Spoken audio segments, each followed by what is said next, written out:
All right. In this method, we're just going to look at the card. We're going to take into account whether it's reversed or not, unless you want to ignore that. Again, you make the rules before you start. But we're going to take into account for this case, reversed or not, and we're just going to look at the card and see if it tells us a yes or a no, but we're going to try to draw inference from that card. So, need to think of a question. Okay, in the 2016 elections here in the United States, Hillary Clinton has been a name that's been bounced around for a long time. Well, now that Barack Obama can't run anymore, and he was so popular when he was first elected, I'm kind of curious if Hillary will win if she runs, because she could ride on the coattails of him, or it could be, oh wow, well she's just another Democrat. We don't like that because look at what he did. I don't know the pulse of America. I'm going to ask, will she win, yes or no?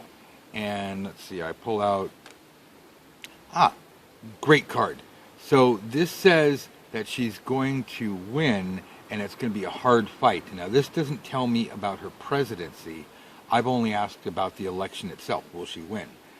The fact that it's upright and he's holding the high ground and whatever, it looks like she's going to have a whole lot of people gunning for her.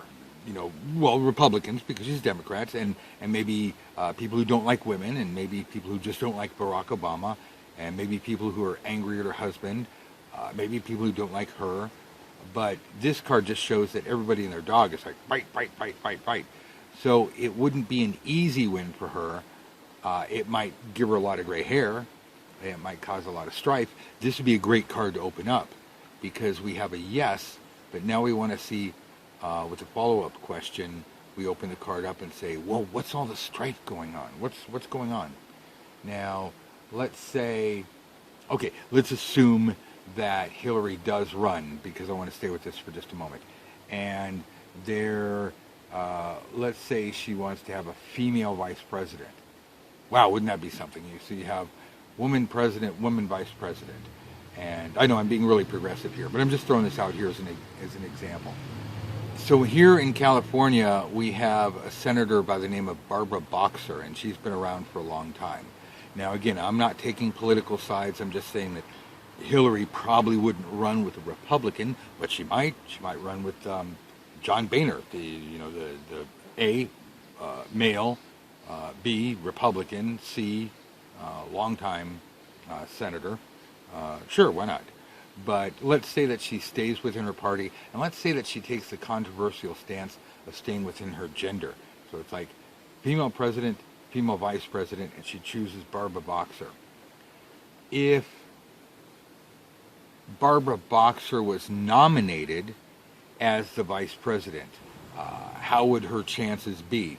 You know, will she clinch the nomination? And I get... Oh, well, that card says it all. It just happens to be three women. But the essence is, wow, it's such a happy... the card is upright. It's happy. It's good. It's wonderful. Let's see. Will Bill Clinton like this? Will he be having a good time? Will people say, wow, Bill, look, your wife is president. And, is Bill really going to do well during this presidency with her as president? And I get, ouchies. Let's just say no and move on. Okay, let's try another one. Let's say, will the global economy improve in 2014?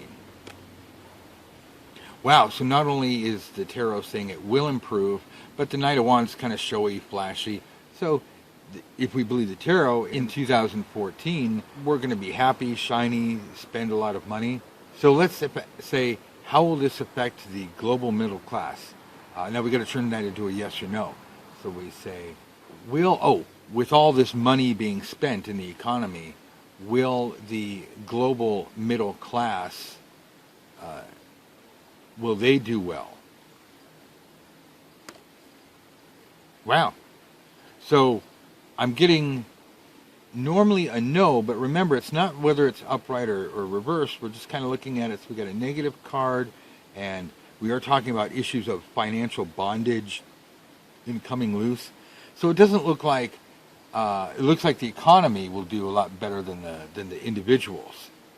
That the economy is going to be flashy, but your average Joe, your average Jane, they'll get through, but it'll be more like an easing of tensions. I don't see a lot of people going off and running to buy the latest gadget or luxury device. So these are different ways to do yes or no questions.